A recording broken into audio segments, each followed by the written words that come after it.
जय भारत। चंदा देवी जी, आपकी पढ़ाई क्या हुई है? Sir inter pass. तो आप इतना बढ़िया भाषण करती हैं, जी सर। तो कभी चुनाव उनाव लड़ी हो क्या? नहीं सर। तो लड़ोगी?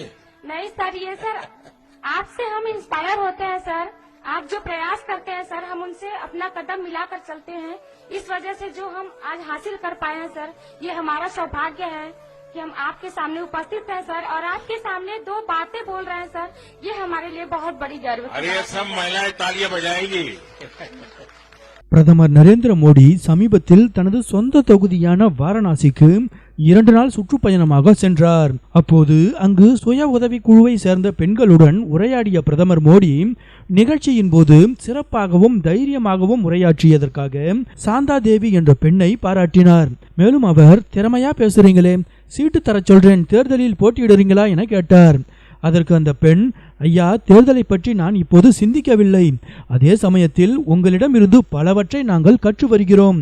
உங்கள் முன்பாக நின்று பேசுவதே எனக்கு மிகப்பெரிய பெருமை என்று பதிலளித்தார். தொடர்ந்து அந்த பெண்ணை பாராட்டிய பிரதமர் தேர்தலில் போட்டியிடுவது குறித்து பரிசீலிக்குமாறு கேட்டுக்கொண்டார்.